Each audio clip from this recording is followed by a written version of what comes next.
welcome back to the Kiwi Wedding Podcast.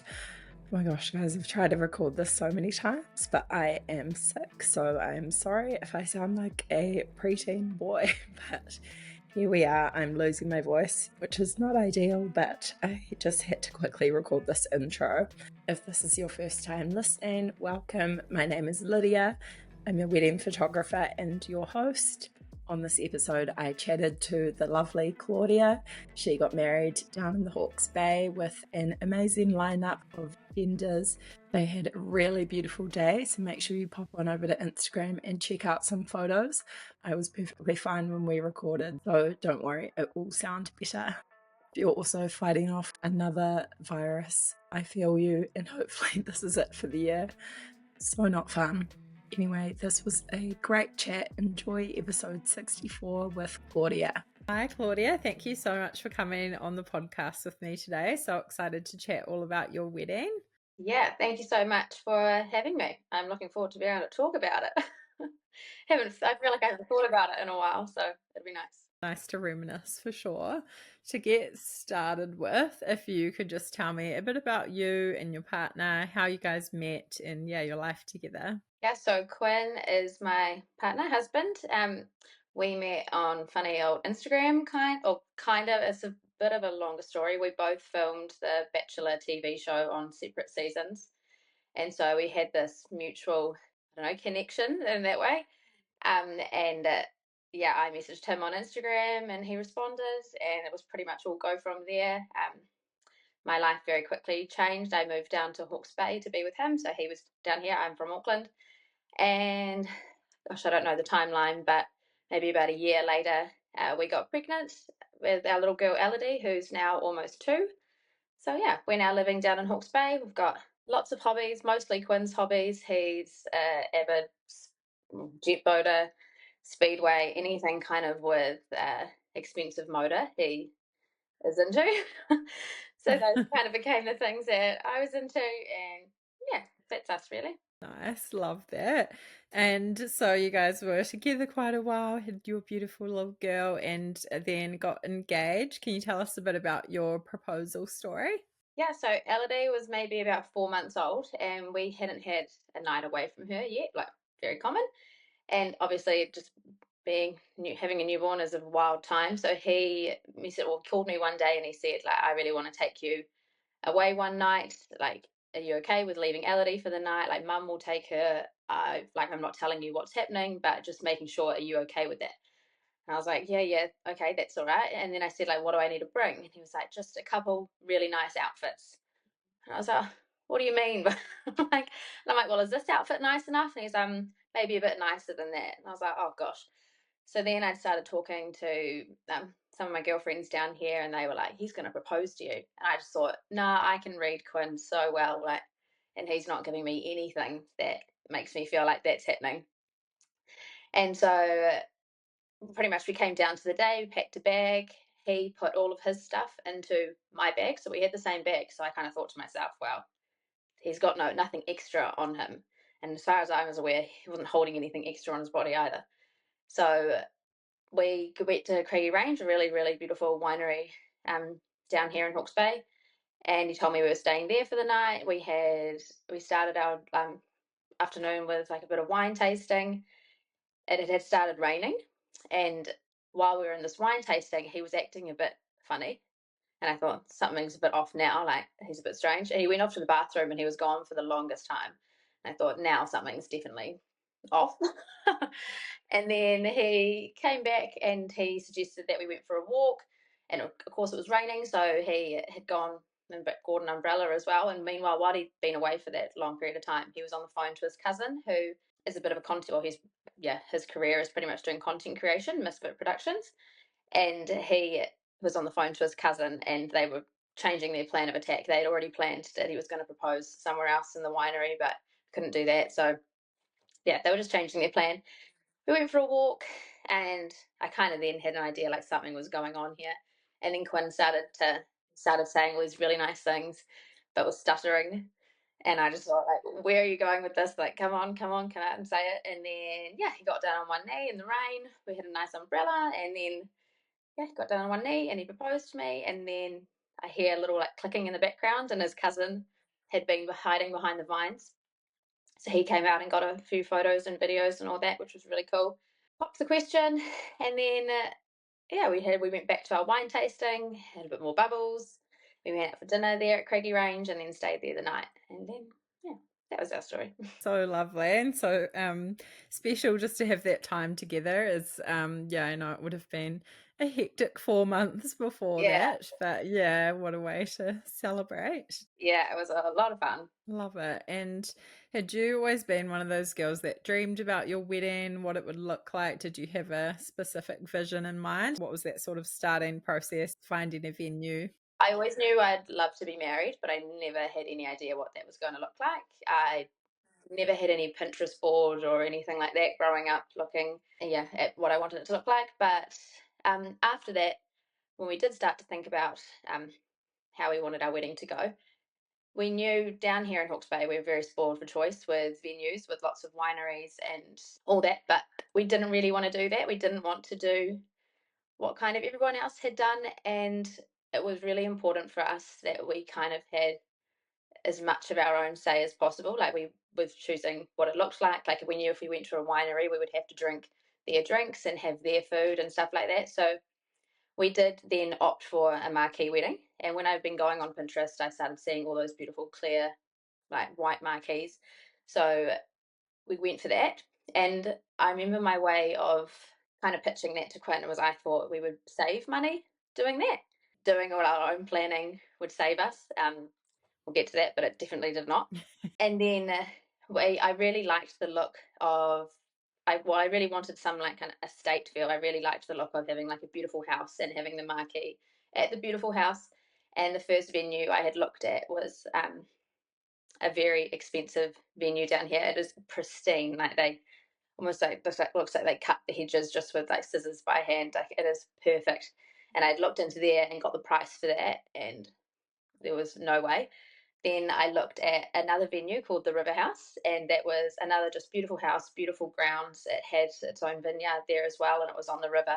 We got the price for that, which was still quite expensive, but compared to the original quote I had received, like that sold Quinn straight away. He could see that this really expensive one was there, and then he could see this one that was like a quarter of that price, and he was sold on that. And then as far as like the whole look of the day, I had just started going through Pinterest and just started adding things to a folder that I really liked the look of. Again, no theme in mind, but we then ended up working with a stylist who I was able to send that Pinterest board to, and she kind of put it all together and created a mood board from what she saw. What were the most important elements on the day for you with different vendors, vibe? Yeah, your sort of top priorities. Yeah, so we first started off with saying, like, what kind of feelings did we want from the day? And they were pretty basic words, which I'm sure most people used for their wedding, but we obviously wanted it to be beautiful. We wanted it to be timeless. I didn't want anything that was super just like, on trend. We wanted it to be relaxed, and but most of all, we just wanted it to be fun. Like we didn't want these like it to be overly romantic and just I don't know, just it was just main thing we wanted it for everyone to have fun. And so those were the ideas that we wanted.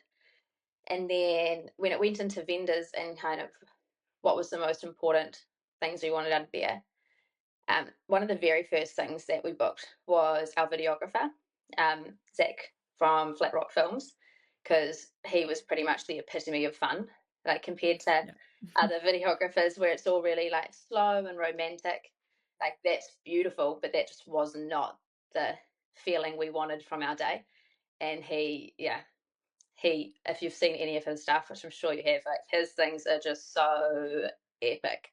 So he was one of the first vendors that we chose. And then once we had the River House venue, James Lamb, who owns that, when I got speaking to him, he was kind of like, well, if I was planning my daughter's wedding tomorrow and I wanted the best of the best, these are the vendors I would choose when it came to catering, marquee, da da da da. And we looked into all of those, and pretty much we did go with what we thought was the best of the best.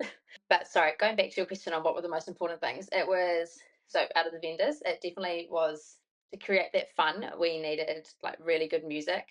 We wanted we're big foodies, so we definitely wanted like really good yum food, and we like to party, and that tends to involve alcohol most of the time. And so we wanted to have like an endless amount of alcohol for everyone to be able to enjoy. Um, what else was there? And then another big important thing for us, which kind of came down to that, and I think we'll talk about that a bit later, was the bridal party. Was we wanted like them to be able to come to our wedding and really, really enjoy themselves too. We didn't want anything to be too much of a burden for them. So good. Yeah, that's really good ones. And can you tell me a bit about your wedding outfits, your dress, finding it, getting it made? How was that process? Again, because I never had really thought too much about my wedding itself, and I didn't really know what kind of look I wanted to wear. I suspected I wanted something A-line because I never thought I'd wanted anything fitting, but like fitting up top, but then the rest of it just to be relaxed. So we were going down to Christchurch for Speedway one month, and then my parents were down there too. So I invited my mum down to a shop there to go try on dresses, and straight away I started trying on these A-line ones, and I just thought like, okay, like, and nothing really sparked any joy in me as I was trying on these dresses, and I just thought, okay, maybe that's just me. Like maybe I just don't. I'm not actually that excited about what dress I'm going to wear. And so while we were there, we just tried on a few different dresses, and we came to this one pretty simple A-line dress. And I just thought, okay, well I like this, so we'll go with this one. And we didn't buy it at the time, but I just thought, yeah, okay, well, I'm not in any rush right now. I don't need to get it right now, but that's the dress I'll go with. And then it was maybe about a month later, I saw another woman who had got married, and I saw her dress, and I just thought, oh my gosh, that is the most beautiful, stunning dress I've ever seen. Like she looks stunning in that. And then I thought, like, what I should feel that way about my own dress. Like maybe that first dress I tried on isn't the one. I need to find a dress that when I look at myself, I go, oh my gosh, like I love this dress on me. And more importantly, I wanted Quinn to look at me and go, oh my gosh, I love that dress on you. So then the search started again, and we don't have too many options here in Hawke's Bay. So I drove up to Auckland early in the morning one day and had some of my bridesmaids come and meet me. And went to I think 3 different shops, and the last one was Felicity's, and I tried on a dress from Made with Love, and it was still quite a simple dress, but it had a lot more detail to it than what the original dress I had tried on, and it was fitting. It was a fitted dress, which I never anticipated, but it turned out those were the dresses I started being drawn to. And so we had that dress, and I loved that one. And then one of Quinn's things that he said was most important for the day was he really wanted me to have a second dress. So I was like, well, fine, happily, happily, okay. Don't tell me twice. And so while we were there at Felicity's as well, they had another shorter party dress again from Made with Love, and I chose that one. It was a nice like sequined, fitted number with some like detachable sleeves, and so yeah, then I had my 2 dresses, and then I was much happier. I think now if I'd chosen that original dress, I probably, yeah, it just wouldn't have been I wouldn't have got the same feeling out of it. Yeah, oh, it's interesting to hear that journey. It's definitely a bit of a process, and yeah, like not something you've usually done before, gone wedding dress shopping. So glad that you ended up with something you loved, and I think you can sort of tell on the day, and you just looked absolutely stunning. Yeah. So I should add though, we did have a bit of problems with. I'd flown up to Auckland 3 times to have alterations on these dresses, and I don't really know what happened on our last alteration. I don't know. I had lost a little bit of weight, but something just really wasn't sitting right, and it needed to sit right for this dress to be pulled off. And I kind of went into a bit of a panic, and I was a bit scared. I didn't really say anything to the seamstress because I just thought, like, I was in my head a little bit, and I thought, like, surely this will come right, like, we'll be able to fix it. And this was maybe a week and a half before the wedding that I had that final fitting, and I thought, this isn't right, like, something's not working. She did a few more alterations, and then she sent it back down to me in Hawke's Bay, and then I put it on, and it was like about, I could fit my whole hand down the front of my dress, and everything was just gaping, and went into a very big panic, and ended up having to do some last minute alterations down in Hawke's Bay with a lovely lady here. And Felicity's was amazing about it. They did cover that cost. I really don't know what went wrong in the last couple of weeks with that dress, but yeah, they did cover it, which was really kind of them. And the dress ended up fitting perfectly. that's super stressful just before the day, but Yeah, everything had been so perfect. Like the whole planning of the wedding was so perfect, and then in that last week, just things happened that I'd never anticipated was going to happen, and that was one of them. Always something. Yeah. And who was in your bridal party? How did you find that process choosing them? Was that quite easy? I would say so, yes. We had a very large bridal party. We had 6 bridesmaids and 7 groomsmen. And it was just the fact that I had a group of best friends in Auckland, and there was 5 of them, and I probably could have got it down to 2, but that would have been really difficult. And then it was either I had just 2 of them or I had all of them. And then I also got my sister-in-law Ellie down here, who I really wanted to be um, one of my bridesmaids. And then Quinn has 2 brothers, so he could have very easily just gone with those 2, but he had other guys that were really important to him that he wanted to have in there as well. So we just thought, well, why not? Like, we're going for that whole fun thing. Like, surely having a big bridal party is going to just make it more fun. And it absolutely did. It was one of the highlights. But yeah, so the big bridal party was amazing. I went up to Auckland one weekend and asked all the girls to be my bridesmaids. And Quinn took the guys out for dinner. And then, yeah, we never chose a maid of honor or a best man. That just didn't feel like something we needed to do. Like, I looked to the girls collectively for help, and that was really good. And then same with Quinn and the guys. So yeah, we never had that, and it just meant everybody kind of had their own role anyway. Instead of like one bridesmaid having a lot of responsibilities, I kind of delegated to all of the girls. They all had something to do, which I think they liked as well. Yeah, that's a great idea. I feel like you don't really need to have this hierarchy these days if you don't want to. And yeah, so fun to just include everyone, and definitely kind of sets the vibe on the day as well. It definitely did. It was huge. And how about your guest list? Did you find that quite hard to narrow down? It wasn't too bad. Like, Quinn comes from a much larger family than I do. So when we first started the list and there was like the people that were kind of non-negotiable for family, I think his side of the family came to about 40, 45, and my side was maybe like 6 or 7. So Mm. we started off with that. And then we had all of the friends that we wanted to come, and then like more extended family and family friends. We got to, I think our numbers were just over 100 or maybe 110, which wasn't too bad. We definitely could have added more family friends in if we wanted to, but when it came down to it, we just kind of thought about who are the people that are most important to us right now and who are the people that are going to be more important to us in the future. I definitely struggled with being from Auckland. I had a lot of friends up in Auckland who, when I moved down here, I just kind of fell out of contact with them. But it felt quite sad not inviting them to my wedding. I feel like if I'd been married 5 years ago, they absolutely would have been there. So that was something that was a bit difficult to kind of get my head around. But no, we were really, really happy with the guest list. Yeah. And can you tell us about the big day, how it all went down, and yeah, any highlights or favorite moments? Yeah, so we actually had a big few days. We just kind of wanted to spread it out how people are making those like wedding weekends now. We didn't go for the day after kind of celebrations. We decided to start early. I think part of that was, in fact, I knew all my bridesmaids, well, bar one, were coming from out of town, and a lot of my family as well was coming from out of town. We wanted to make it worthwhile.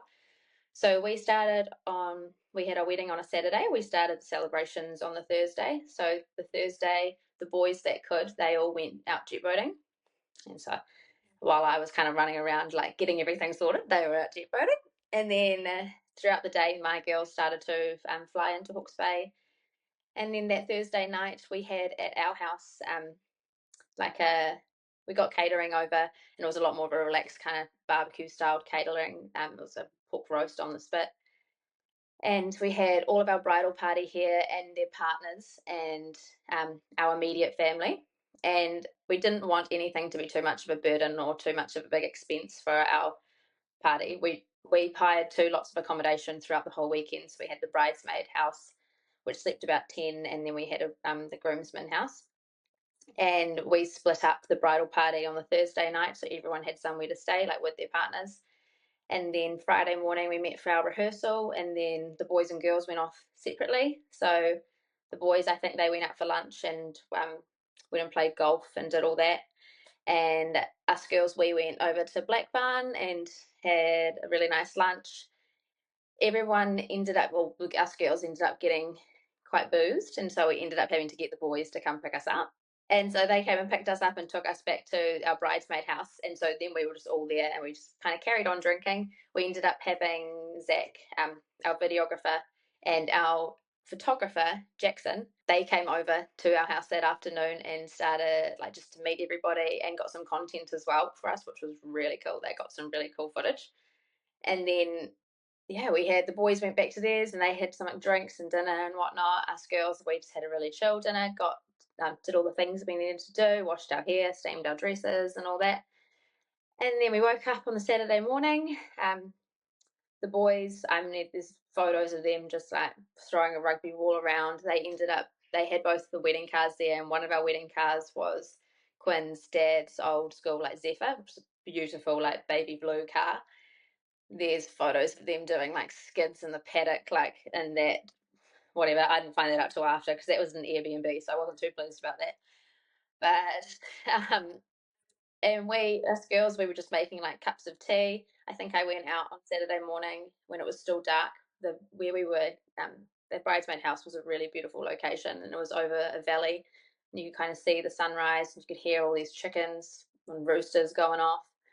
So a couple of us just went out in the morning and kind of did a bit of like breathing and meditation. Oh, we'd also done actually on the Friday night, we did a Pilates class at our house under the clouds, which was really cool. One of my bridesmaids was a Pilates instructor. And then, yeah, so we just kind of had a really chill morning, started getting makeup done, hair and makeup done at 7 a.m. There was a lot of us there. We ordered some more kind of catering, like some smoothie bowls and little treats for us to be able to eat. The boys went out for breakfast because they had all the time in the world. Yeah. And then, yeah, we decided to go for a first look. That was something I kind of spent a lot of time thinking about because I really liked the romantic idea of having the first look down the aisle, but I didn't like the idea of having to go away for photos when all of our guests were there. And so just to go for that whole thing of like, okay, how are we going to be able to spend more time with our guests and have more time at the end of the night to just party? Like, let's do a first look beforehand and get out a lot of those photos out of the way. So we did that. All the boys came over to the house and we did a first look there. And then we had a little boogie. Everyone was like boogieing on the grass and in the lounge, which was really cool. And then the boys went off. They did all their thing at the beginning of the wedding to go meet all the guests and whatnot. Us girls made our way there in our two wedding cars. We had the light baby blue Zephyr, and then we had a pale like baby pink Chevy Impala. So they were really cool together. And yeah, kind of just started. We had a really beautiful ceremony between the vines. My mum was our celebrant, which was really special. She's been a celebrant for a few years now, and I couldn't have had anyone else do it. She was amazing. And then after that, we had a few family portraits. And then we had our cocktail hour. One of the things that we decided was really important for us when we were trying to think of ways to make our wedding like a little bit different was we both really love seafood, and Quinn's dad had offered to go catch us some crayfish. So he'd been going out for a couple of months beforehand and accumulating different like lots of crays, and then we were able to hand them to our catering, which was really good. And then they kind of sorted the rest. So we had we had an oyster and crayfish bar during our cocktail hour, which I mean was a strong highlight for everybody else. I remember standing by it for a couple of minutes, but I just thought to myself, like, on the off chance that this makes my tummy funny, like I just can't touch these right now. Which is like afterwards, I was just so gutted. I was like, I can't believe like Quinn and I even went out with his dad and caught some of the crayfish, which was really special.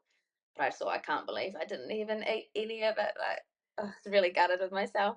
And then we had another thing we did to kind of make the cocktail hour a bit more relaxed and make speeches more relaxed. And we got this idea from Zach. Was we had our first lot of speeches during cocktail hour, which was it was a really cool thing. And there's some really cool photos from it. So it's like I'm just sitting on Quinn's lap and we're underneath these umbrellas and all of our guests are around us. And then we've had Quinn's brother, well, both of Quinn's brothers did a speech, and then my bridesmaids did a speech and cocktail hour. And it was just really fun. Quinn's brother did a game with us as well, like who's more likely to, and we had to put up like photos of ourselves, and that was really funny. So yeah, it meant we saved a bit of time with speeches later on, and it just meant as well for the those people who were doing the speeches, like they were able to do it in a more relaxed environment, and they were able to get them out of the way sooner so then they could enjoy the rest of their day. Then after speeches, I think we went off and did a few like bridal party photos just with popping the champagne and stuff like that.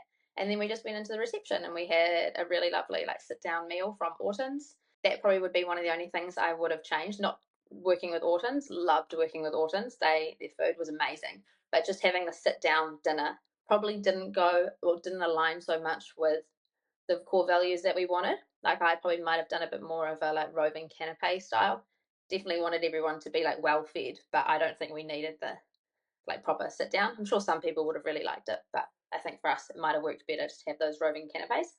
And then yeah, we got the rest of the speeches and all the dining out of the way, and we did a first dance, and then we just partied, and it was amazing. We had Sam Goldman Sachs, who's from Auckland as well, and he played the saxophone while DJing, so that was huge. And then we had an after party as well, which was a lot of fun. Yeah, it was just a really big day, but just so much fun. And I believe all of our guests had the best time ever. The feedback we got from the day was just that it was like the most seamless and perfect wedding, but it felt so relaxed. And I think I definitely deserves a mention was we worked with Flock. So they're based in Hawke's Bay. They do wedding planning and styling and all that and furniture. And that was probably the best money we spent the entire entire process.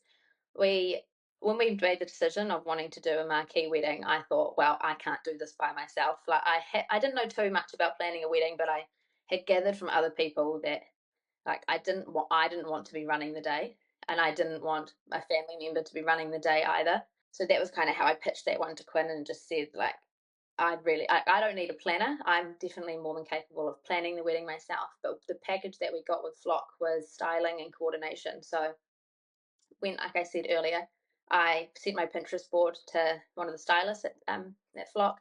They sent back their mood board of what they thought, and I was just like, yep, perfect. So then she went ahead and organized all of the like ordering of all the aesthetic stuff, physical things for the day.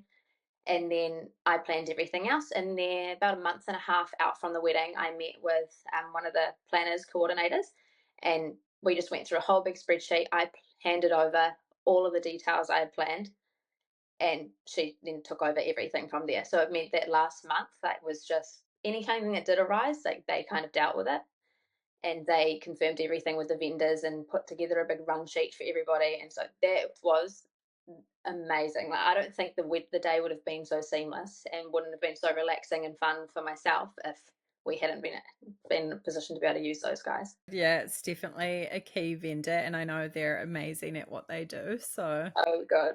So good to hear all about your day. It sounds so incredible, and definitely some cool ideas in there for people to think about as well. What did you find the hardest part of the wedding planning process? And is there anything you look back on and regret or would do a little bit differently?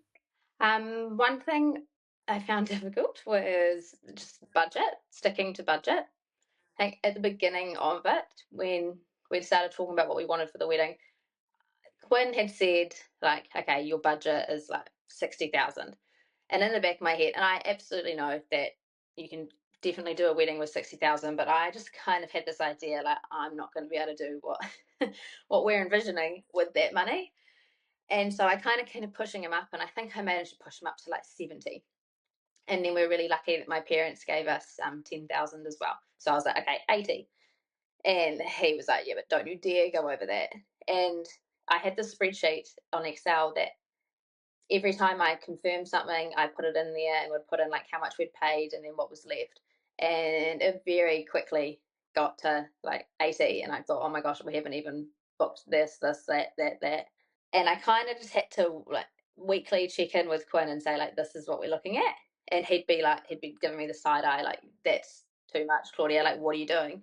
And then it did definitely get to a point where he was like, I think it started looking more like 90. And I said, there's still more. There's still more things I need to book. And he was like, no, like, you can't. You've got to strip it back. And I just thought, I can't. Like, I'm in too deep now. I've already booked these things. I just don't think I'm going to be able to get it back down. And then I said, like, look, this is what I've booked. Like, can you see anything here that you think I can get rid of? And he was like, no.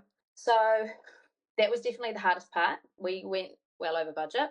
In hindsight, looking back on that, like Quinn has even said, like I wouldn't have done anything differently. He hates the fact of how much it was, because when you look at the number, it's just like it's eye watering when you look at the how much it cost. But he just said like I wouldn't have done anything differently. And the fact is, we did choose.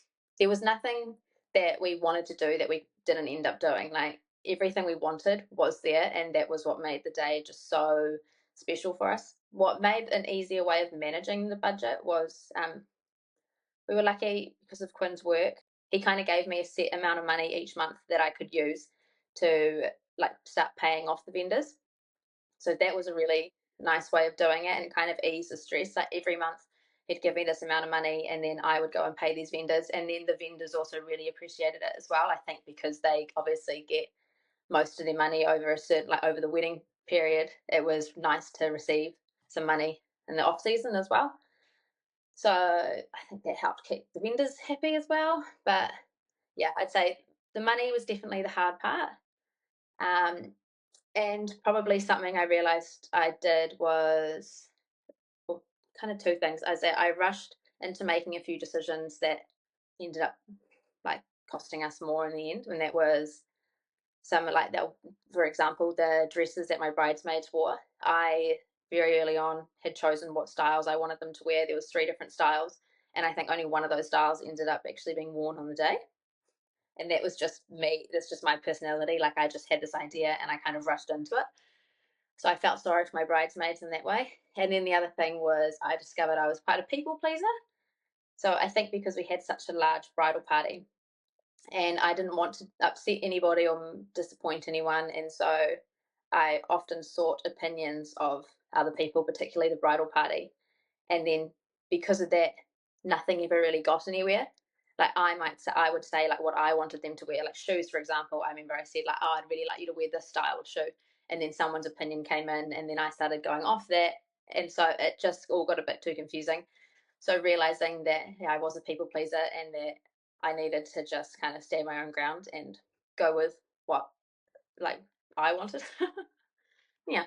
Yeah, well, that's such a hard thing to navigate in the whole process. And there's a lot of people's opinions that come up, and most of the time they're well meaning, but just, yeah, when you're juggling all these things and then the budget and everything as well, that can be really hard. But yeah, so understandable. You kind of touched on the whole budget thing, which was my next question. But yeah, was there anything else you wanted to say on that, or yeah, things that surprised you? No, nothing really surprised me. I think I already had quite a big idea of how much things were going to be. Like I knew with weddings, things were the prices were heightened a bit. So no, just and there was nothing really that actually happened in the last couple of weeks that like no extra costs that came forward. I actually no, just heating. Heating was something I'd never thought about, but there was a cold snap at the time, so we were like, okay, now we have to go get heaters. And there was no unexpected things that came up, but yeah, it was just that so many different things just accumulate, and then you end up with this big number, and you're, oh my gosh. So in hindsight, Quinn goes now, like in hindsight, he wishes he had questioned me more when I had said, like, let's do a marquee wedding, like these are the costs involved. He wishes he had known a bit more and had been like, well, actually, no, like setting up a kitchen for a marquee, that's an extra cost. Having to bring in like cutlery and glassware, like all of that stuff, he wishes he'd gone. I don't think that is the cheapest option. Oh, it's tough because you don't know until you know. But yeah, those weddings can end up being more. We laughed. They were like, "Oh, the second one will be cheaper." Like, oh, yeah, Yeah, I know. Yeah, it can be, like you say, eye-watering numbers, but yeah, it's just like no regrets, and you can always make that money back. So it sounds like you exactly. had an epic day. Yeah. Absolutely worth it. Oh, yeah. It was Yeah. so good. And did you guys go on honeymoon straight away? What did planning that look like? Our original plan was to go on our honeymoon in September, just to be able to accumulate some costs back and or some money back and all that. But Quinn's work was just going to get too busy around that time, so we got to go earlier, which was nice. So we went in May, which was about like a month and a half after our wedding, and we went over to the States. Where did we go? New York, Vegas, and Hawaii. and it was just so much fun. We left our 2-year-old at home, really nice as well. And yeah, just had the best time. The planning was Quinn's auntie is a travel agent, so we worked with her and she booked most of our flights and some of our accommodation, and then the rest I just did myself because I just enjoy doing that. Yeah, it was quite an easy process. Just expensive place to go though after an expensive wedding, so that burnt a little bit. But like you said, you can make more money. You can make money back. Yeah. Go with that. Yeah, so cool though. I love all those spots. It's an epic trip to do. So Yeah, it was. love that you had that time. And yeah, were there any helpful like websites, apps, different resources that you used during the wedding planning process? Pinterest was what started me off, but after that, really, it was more just talking to people, and some of our vendors they were probably our biggest resources. So Zach was a huge one. We had a few video calls with him just to ask him questions on what his opinion was on certain stuff. Jackson, our photographer, we did the same. We asked him a few questions. Orton's, our catering. I met with them pretty early on with Flock, and we talked a lot about how the day would run. So that was just kind of the stuff I think I needed help with. I had only been to a few weddings and had never really taken notice of the process of how everything ran, and had never planned a wedding myself. So just looking to the experts and asking them little questions like, how long do we need for this? What's the best time for this? Like da da da. Those were probably our best resources. It was just people in the industry. Yeah, I love that. That's great advice. Your vendors have done it a lot. And so, yeah, good resource to go to for sure. And yeah, you've given a lot already, but do you have any advice that you would say to couples that are planning their wedding at the moment? Yeah, I suppose. I've listened to a few podcasts. I feel like a lot of people we say the same thing, but it's really just choosing what your core values are for the day. And Mm, if any decision seems too hard or something seems too expensive and you're not sure if you should do it, I would look to what matters the most to you. And if it's going to cater to one of those values, then try to see if you can do it. Otherwise, just scrap it. If it's not that important to you, then it's not going to be that important on the day. that's great. So helpful to have those like guiding values to always go back to. And yeah, wonderful advice. And what is married life like now? Do you feel like you got any of the post wedding blues? No, I felt like I was going to, just because in the last few months leading up to the wedding, like I just stopped sleeping. I found it so difficult to go to sleep, and then because just so many things would tick over in my mind, and then as soon as I'd wake up in the night for whatever reason, my brain would go back into that, and it would just start ticking over all these different things. And so I don't know, I just thought like, wow, this has been so consuming that surely once it's over, I'm just going to be like, well, what do I do now? But it was the complete opposite. Once it was over, I just thought, oh, like this is nice. Started sleeping again. It was so good. So I definitely didn't get the post wedding blues, but um, and married life is really the exact same. I love that I can call him my husband. Like I always feel a bit silly calling him my partner or my boyfriend, especially when we had a baby together and we've been through so much together. So I was like, it's just easy calling, like, well, the whole thing, marriage at the moment is just easy, but calling him my husband just felt so natural. Coming to terms with being Mrs. Ryan, that was something else, because there's so many Mrs. Ryans, because he's got such a big family. I realized that because coming from I started to kind of grieve that in the last couple of weeks before the wedding. I was realizing like I was losing my maiden name Hoskins, which comes from such a small family, and going to Ryan, which love the Ryans. They're an epic, amazing family. But I started to realize that my Hoskins name meant a lot more to me than what I thought. And so, yeah, but otherwise, marriage life has been easy. It does feel the exact same. It's just nice to be able to call him my husband. So good. Love that. It's interesting, the whole name thing. And obviously, you can do whatever you want these days, keep your name or not. It's nice having like all your family the same name. Yeah, that was kind of my big reason was Ryan. Elodie was Elodie Ryan, and I was like, I know I could hyphenate my double, like have Hoskins Ryan or whatever, but it was more important. I just wanted to be the same as my daughter. Oh, I love that. Amazing. It's been so lovely to chat to you. Is there anything else you wanted to add or say to engage people as we wrap up? No, I don't think so. Just I think like the vendors for us was such a huge thing.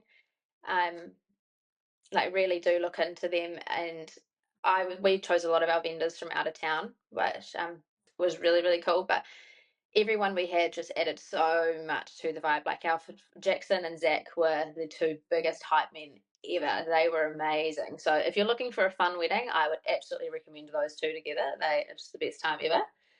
But yeah, just look into your vendors, try to choose people that you align with, and just enjoy it. I don't know. Love it. Amazing. Thank you so much for coming on. It's been so nice to chat. Well, thank you so much for having me.